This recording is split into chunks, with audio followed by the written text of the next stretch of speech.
If you've been a Zelda fan for a while, you've probably heard about the Majora's Mask grief theory. You know, the theory that the hero of time's journey through Majora's Mask is actually the story of Link accepting his own death by journeying through purgatory and experiencing the 5 stages of grief.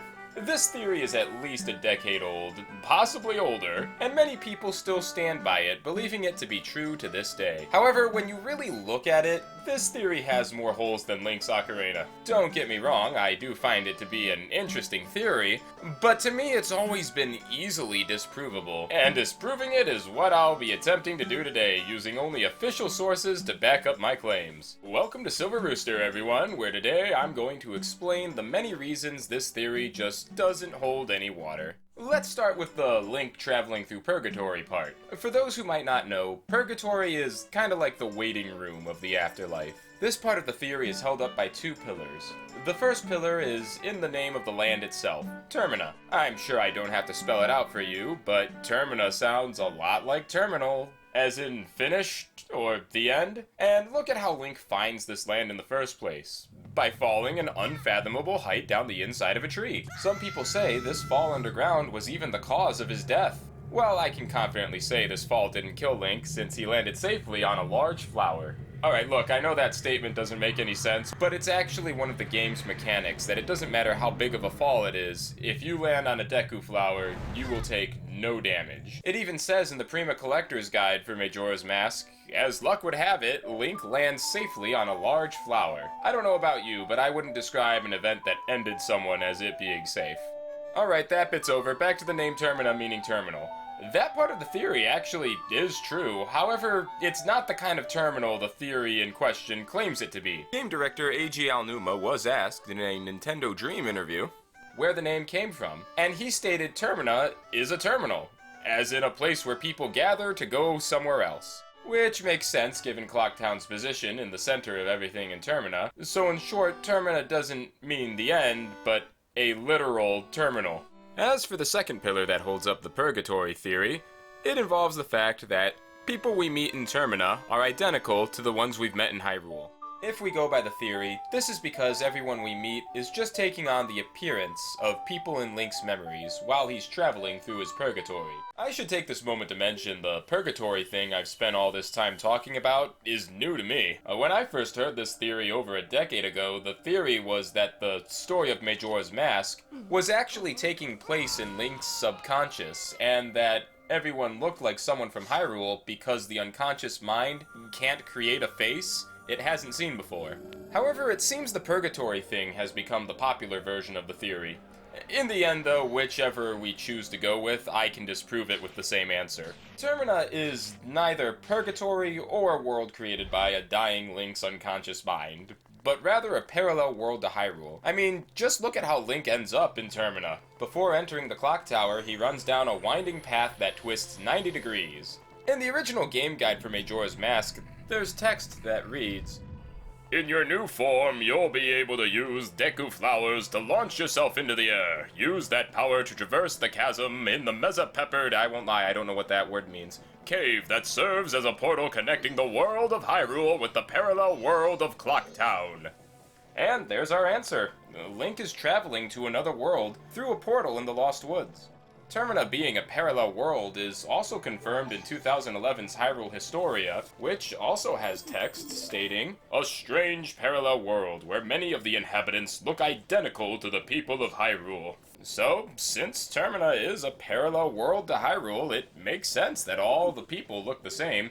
It's because they are Termina's counterparts to the people of Hyrule. This is confirmed in many other sources as well. They've consistently stuck with the parallel world idea. And it's not like Link meeting another world's counterparts is something that's never been done before or since. Just look at the Dark World or Lorule. Heck, I can even point to the world of the Ocean King or the Twilight Realm. The Zelda universe has more parallel worlds than it does timelines. This makes it unlikely that the citizens of Termina are just memories of Link. We can also point to the fact that there are characters we meet in Termina that Link has never seen in Hyrule, so they can't be a part of his memories. With that, we're ready to move on to the next part of the grief theory. This is what I consider the biggest piece of evidence in favor of this theory, and that's the idea that Majora's Mask perfectly follows the Kubler-Ross model of grief. For those unfamiliar with it, this states that when someone is confronted with death, they go through 5 phases: denial, anger, bargaining, depression, and acceptance. And those phases are present to us in each area Link visits. The citizens of Clocktown are in denial of their impending doom as it literally hangs over their heads in the form of the moon falling from the sky. Woodfall's Deku King is consumed by anger and is lashing out over the disappearance of his daughter. Snowhead's Darmani tries bargaining with Link to bring him back to life. Great Bay's Lulu is depressed after her eggs were stolen by pirates. And lastly, there's Akana Canyon, a land of the dead and, more importantly, acceptance, as Link meets many spirits and undead who he helps come to terms with their own deaths and deeds in life. This was brought up to series director Eiji Aonuma back in 2015, and he answered, "It's certainly true that each area of these different episodes you talked about has a different emotional cast to it. One feels like it's tinged with sadness, and another with anger. That certainly was intentional, but I also want to point out that it's not that each one of these episodes only has the one emotion that they are conveying. There are certainly other notes that we're trying to hit as well. And the reason we did this is always to allow the player to experience that emotion, to give them a chance to hook into the emotional tone of this scene, and react to it and feel like they want to accomplish something in the game as a result." Based on Aonuma's answer, it seems that the emotions of grief aren't the only emotions intended for players to focus on in each area, making it so that the 5 phases of grief part is really neither true or false, as those 5 phases are definitely present in those areas. However, one last thing I would like to point out is the bargaining phase with Darmani. People like to look at this as an example of bargaining, but I just don't think that fits, since it's less of him bargaining and more of him begging. And I just feel like those are 2 completely different things. But it's not really a big enough piece of evidence to really disprove anything, and I really can't pick apart the other phases from the rest of the areas anyway, so let's go ahead and move on. The next thing we need to look at are the 3 transformation masks, and a little ditty known as the Elegy of Emptiness. As I'm sure all of you know, the masks that allow Link to transform into a different race represent a character who's died, and whose spirit resides in the mask, allowing Link to take the form of the spirit inside. And the Elegy of Emptiness is a song Link acquires late into the game that allows you to create a statue of Link's current form.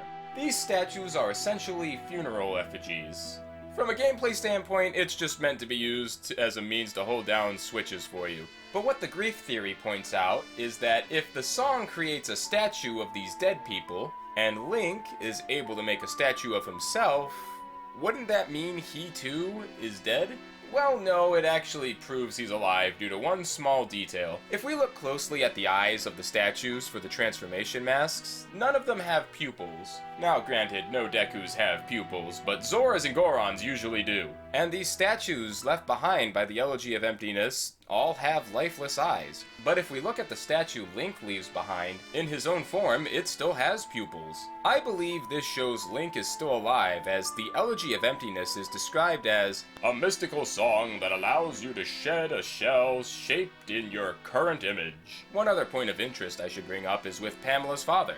I legitimately could not find out what his actual name is. Pamela's father is a scientist who specializes in researching supernatural phenomena, and he has some interesting responses to each of Link's transformations. When you speak to him wearing any of the masks, he'll state, "My ghost radar is reacting fiercely. You seem to be both similar to a ghost and different from one at the same time." And if you speak to him without wearing any mask, he'll only be interested in Link's fairy Tattle, and doesn't mention his ghost radar at all. One final thing I'd like to bring up is Link's encounter with the ghost Sharp. Sharp is an obstacle Link had to overcome in order to continue his journey. When you face Sharp, he says, "This is no place for one as full of life as you," and attacks Link by playing a cursed song that drains the life from all who listen to it, stating that Link will join the ranks of the dead.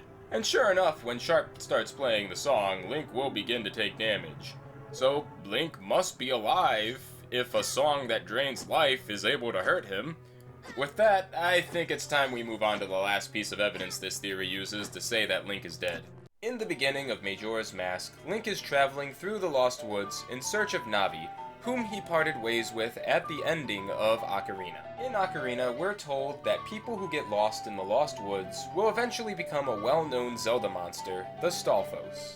And in Twilight Princess, we meet the hero Shade, a Stalfos-looking creature who is confirmed through many sources to be the hero of time, aka the Link of Majora's Mask in Ocarina. So, if the hero Shade is a Stalfos, and Link is shown in the Lost Woods in Majora's Mask, and Twilight Princess happens centuries after the events of Majora's Mask, wouldn't this confirm that Link died in the Lost Woods and became a Stalfos?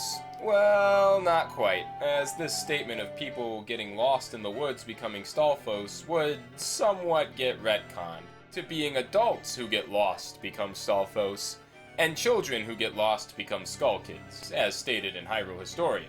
Thus meaning, if the hero Shade is a Stalfos, Link can't be dead in Majora's Mask since he's a kid in that game. So if he had died in it, he would have become a Skull Kid instead. I'll admit relying on a retcon doesn't really provide strong evidence, so we'll have to take it a step further by pointing out that the hero Shade isn't even a Stalfos. Stalfos have had many different appearances throughout the series, but they all have one major similarity between them. They are all skeletal warriors, and if we look closely at the hero Shade, we can see that he's not actually a skeleton, as he does have ghostly flesh. Stalfos are also present in Twilight Princess, and they as an enemy don't have ghostly flesh like the hero Shade does. Another thing that needs to be said is that Twilight Princess's Link is a blood descendant of the Hero of Time. That's not speculation on my part, that's just a fact that I briefly talked about in my timeline video, which you should give a watch after this one. So we know that the Hero of Time lived long enough to father children who carry on his bloodline, which must have happened after Majora's Mask, considering Link is still a child in that game. So no matter how I look at it, I can't say the hero Shade's existence holds any proof of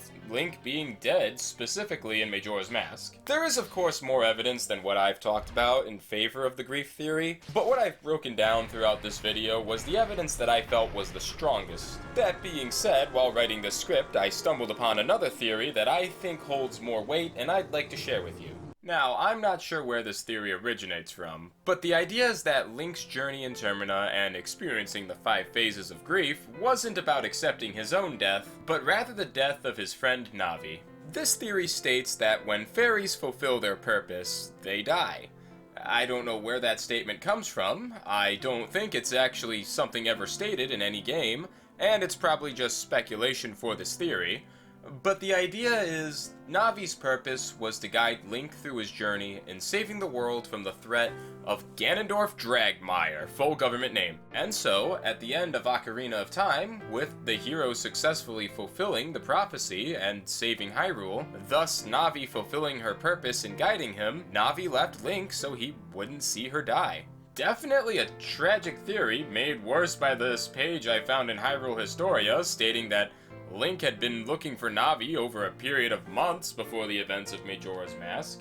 And as Link finishes his journey through Termina, he learns to accept the death of his dear friend Navi, as we once again see him traveling through the Lost Woods at the end of Majora's Mask, where according to Hyrule Historia, his whereabouts from this point are unknown, as history seems to have lost track of the deeds the Hero of Time went through from this point forward. Well everyone, we've reached the end, so I'd like to take a moment to say something I probably should have put at the beginning of the video. This wasn't an attack against anyone who chooses to believe in the grief theory at all. Just because I don't believe in it, doesn't mean you don't have to believe in it, especially if it makes Majora's Mask a more compelling story to you. I simply wanted to provide another perspective to it, and would love to hear what your theories and beliefs towards Majora's Mask are. After all, as I stated in my timeline video, the series is left ambiguous by design, as Nintendo wants players to fill the gaps themselves. So again, please feel free to share your own theories in the comments below. And with that, all I have left to say is, love you, mean it, Click. Looks like we've reached another end card, everyone. Go ahead and hit like and subscribe for me. If I've kept your attention this long, I'd say I've earned it. Plus, your one subscription holds more power than you think it does, and that like will give me a nice algorithm boost. You also get the added benefit of knowing whenever I release a video. I didn't intend to release 2 Zelda videos in a row, but I got inspired to make this one after I was reminded that the grief theory was a thing. My next video is gonna be Fire Emblem related though, and that is planned to be released in December, as I am trying to get at least 1 to 2 of these types of essay videos out a month. This one was supposed to be released on Halloween, but as you can see, things did not line up that way. Oh well, what can you do? With that, you guys all enjoy the rest of your night, day, evening, wherever you are right now. Bye-bye!